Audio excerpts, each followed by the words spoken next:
Cerita pembuka malam ini dari gue, Nat Moy. Ya. Ini cerita dari Ika. Nama si pengirim ini langsung gue samarin karena dia nggak mau disebutin nama aslinya. Ini tentang salah satu kejadian pesugihan yang kebetulan pelakunya ini adalah sepupunya si Ika. Oh. Dan sepupunya ini kita sebut aja namanya Wahyu dan Ayu ya. Oke. Sepasang suami istri dan mereka ini punya anak perempuan. Ayu dan Wahyu ini sebenarnya bisa dibilang orang berada. Mereka punya rumah, mobil, ruko, bahkan punya toko kosmetik sendiri. Tapi ternyata di balik kekayaan yang mereka punya ini, ada sesuatu yang menyeramkan di baliknya. Usut punya usut, ternyata mereka ini bisa sesukses sekarang dan punya harta yang cukup banyak itu dari hasil pesugihan, Nat Moy. Wow. Jadi mereka itu punya dua jenis pesugihan. Yang pertama pesugihan kandang bubrah, yang maksa mereka tiap tahun itu pasti renovasi rumah, padahal area rumah itu masih bagus, masih layak Jadinya pakai. berantakan mulu gitu ya? Iya benar, udah pernah gue bawain tuh cerita tentang pesugihan kayak gitu kan. Iya. Dan yang kedua, mereka pakai pesugihan yang dimana mereka tuh harus menumbalkan nyawa orang-orang di sekitarnya. Korbannya itu bakal dibuat sakit aneh sampai akhirnya meninggal dunia. Dan kebanyakan dari mereka ini sebenarnya nggak pernah punya penyakit sekalipun. Dan kebetulan korban selanjutnya yang mereka incar di sini adalah keluarga Ika, yaitu ibunya Ika dan Ika sendiri. Oke. Jadi Ayu dan Wahyu itu mau jadiin sepupu dan tantenya sendiri itu sebagai tumbal. Gila ya. Ini kejadiannya di tahun 2015. Jadi awal-awal kejadian si ibunya Ika ini ngeh kalau keluarganya tuh mau dijadiin korban tumbal pesugihan akibat ada satu insiden di mana rumah dia tuh diteror berkali-kali. Teror pertama, ceritanya si ibunya ini baru pulang kerja di waktu maghrib. Awalnya normal, sampai tiba-tiba aura di depan rumahnya itu jadi dingin gitu aja. Dan pas ibunya masuk ke rumah dan mau nutup pintu, di situ dia ngelihat kalau di depan rumah pojok sebelah kiri itu ada sosok perempuan rambutnya panjang, postur tubuhnya tinggi, tapi nggak normal. Oke. Mukanya hancur dan banyak belatungnya, Nat Moy. Terus lidahnya tuh beneran panjang sampai nyentuh perut gitu. Sosok ini cuma ngeliatin ibunya Ika aja, kayak mau mangsa gitu. Ih. Dan ngeliat kejadian itu, ibunya Ika tuh ya notabene-nya punya sense gitu ya, buat berkomunikasi dengan mata batin. Akhirnya nyari tahu siapa yang ngirim sosok itu. Dan setelah beberapa saat diem, sosok itu akhirnya menjawab sambil cekikikan, bilang, "Keponakanmu," kata gitu. Ibunya Ika awalnya kaget banget dan tanpa pikir panjang, dia langsung lari masuk ke rumah, terus nyiapin garam krosok, daun kelor, dan kunyit parut. Semuanya dicampur, terus langsung disiramin ke semua arah sekitaran rumah, bahkan di tempat si sosok hantu tadi sambil baca doa. Setelah penyiramannya selesai, untungnya sosok ini hilang dan kehidupan akhirnya berjalan normal lagi. Nah ternyata nggak berhenti sampai di situ. Ada satu malam di jam 1 malam gitu ya, pas semua orang tuh udah pada tidur, tiba-tiba Ika denger di kamar ibunya ada suara jeritan lirih kayak orang lagi kena cekek. Ika penasaran dan langsung samperin lah kamar ibunya. Pas dibuka pintunya, Ika kaget banget, Nat Moy. Ibunya ini udah kebaring di atas tempat tidur gitu ya. Tapi posisinya lehernya tuh kayak dicekek gitu. Padahal nggak ada sama sekali yang nyekek dia.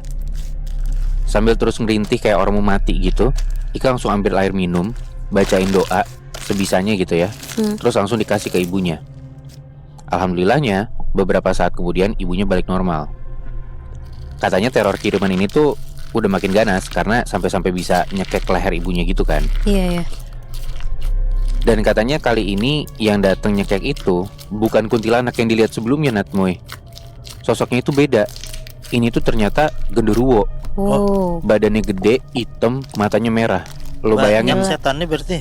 Nah, lu bayangin tuh, lu dicekek sama genderuwo segede itu di atas badan lu gitu. Iya. Nah, alasan kenapa keluarga Ika yang jadi target ternyata karena Ayu dan Wahyu itu tahu kalau ibunya Ika itu tuh paranormal. Jadi mereka tuh berusaha buat nyingkirin terlebih dahulu biar nggak ada yang ngegagalin upaya pesugihannya mereka. Dan karena Ayu dan Wahyu itu penasaran, apa iya ibunya Ika tuh paranormal yang konon katanya sakti. Akhirnya mereka sampai ngundang Ika sekeluarga buat ikut makan bareng di rumahnya mereka. Jadi Ayu dan Wahyu ngundang Ika sekeluarga beserta ibunya yang ya dikira sakti banget itu datang ke rumah mereka. Oke. Dan pas sampai di rumahnya si Ayu dan Wahyu ini, Ika sekeluarga tuh kaget banget. Karena ternyata si Ayu dan Wahyu itu juga ngundang beberapa orang pinter untuk ngetes ibunya Ika. Anjir. Singkat cerita nih, pas mau mulai makan, semua orang yang ada di situ tuh ikut ngumpul buat doa bersama, termasuk si orang-orang pinter yang diundang.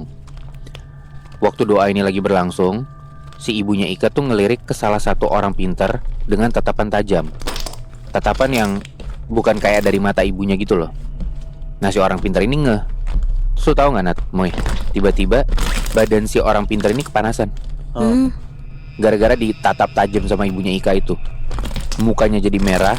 Dan ternyata katanya sosok kodam yang ada di tubuh orang pinter ini tuh bereaksi atau kepancing, bahkan kayak orang mau kesurupan gitu. Padahal ibunya Ika beneran cuman ngelirik tajam doang, nggak ngapa-ngapain. Logikanya orang kalau misalkan lagi berdoa itu tangannya mengadah ke atas kan. Iya. Nah tapi ini enggak. Orang pintar ini justru posisinya tuh duduk, tapi kayak lagi kesurupan. Bahkan sekujur tubuhnya tuh merah padam kayak orang kebakar gitu loh. Dan suaranya kayak macan mau nerkam, ngegerem gitu. Kayak kesurupan gitu. Orang pintar yang lain tuh jadi pada kaget juga. Beberapa orang pintar yang tadinya ada di depan ibunya Ika tiba-tiba pindah menjauh setelah insiden itu. Dan ternyata kenapa mereka pindah tempat, karena mereka takut kejadian serupa tuh nimpa mereka. Dan kejadiannya gak nyampe situ, Nat, Moy. Bahkan setelah insiden itu, beberapa minggu kemudian, ternyata Ayu dan Wahyu ini ngebawa foto ibunya Ika ke dukun buat dihancurin lah istilahnya. Tapi katanya selalu gagal dari dukun satu ke dukun lainnya. Nggak tahu kok bisa gagal gitu ya, nggak tahu kenapa. Tapi sedikit demi sedikit si Ika ini dapat info kalau intinya si ibunya ini emang akan sulit buat diserang karena sosok yang ngejagain ibunya ini nggak kalah kuat. Ada yang bilang sosok pelindungnya si ibunya Ika ini adalah Nyi Roro Kidul bahkan. Dan yang lebih ngeri lagi, bisa jadi semua teror itu tuh malah jadi bumerang balik ke yang ngirim. Saking kuatnya yang ngelindungin. Dan benar aja setelah hal itu, alhamdulillah teror tuh nggak ada lagi. Tapi ini semua malah pergi ke rumah mertuanya Ayu, alias si ibunya Wahyu. Mertuanya tuh nggak punya sakit apa-apa, sehat-sehat aja. Tapi keesokan harinya tiba-tiba meninggal tanpa sebab. Katanya setelah seminggu mertuanya itu meninggal, tiba-tiba bayangan arwah mertuanya ini datang di mimpi ibunya Ika dan bilang pakai bahasa Sunda sambil nangis, yang kalau diartiin kayak gini. Ya Allah, Cek, saya nggak tahu apa yang terjadi. Saya nggak punya salah, nggak punya dosa ke menantu saya. Kok bisa-bisanya saya dijadiin tumbal? Ya Allah, tega banget. Dan gak lama dari itu, salah satu saudaranya pun ikut nyusul meninggal dengan kejadian yang hampir serupa. Kali ini meninggal pas ngebenerin kabel listrik yang koslet. Tiba-tiba ditarik kenceng karena kaget ngeliat ada kuntilanak duduk di sebelahnya. Teror pesugihan ini merembet sampai ke tetangga, bahkan guru ngaji pun jadi korban. Mereka meninggal secara tiba-tiba tanpa penyakit bawaan, tapi langsung kena komplikasi. Dan itu nyerang cepet banget. Dan semalam sebelum meninggal, mereka tuh ngeliat sosok genderuwo yang sama. Dan yang paling bohongnya lagi nih ya, kejadian baru juga di tahun ini, Nat, Moy. Adek dari ibunya Ayu, sebut aja namanya Pak Ari, berarti omnya si Ayu gitu ya. Itu tiba-tiba komplikasi. Paru-parunya bocor, sesak nafas, bahkan lumpuh. Tiba-tiba aja gitu. Tiba-tiba aja. Padahal sehari sebelum sakit, posisinya tuh masih sehat, bahkan masih ketawa-ketawa ngobrol aja kerjaannya. Anjir. Dalam waktu yang tergolong cepat itu, Pak Ari langsung koma di rumah sakit dan nyawanya gak ketolong. Seminggu kemudian, di rumah ibunya Ayu itu ngadain yasinan.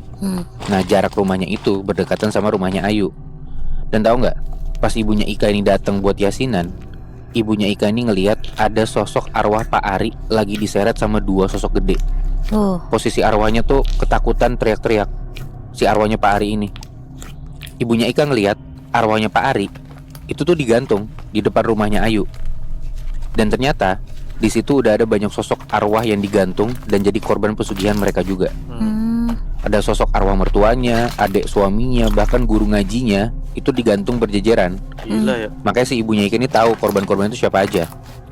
Mereka teriak-teriak minta tolong dan ngelirik ke arah ibunya Ika. Ternyata rumahnya Ayu dan Wahyu itu udah jadi sarang tumbal, Nat, Moy. Bahkan kalau dilihat rumah yang kelihatan bagus itu, kalau dilihat pakai mata batin itu tuh bukan rumah,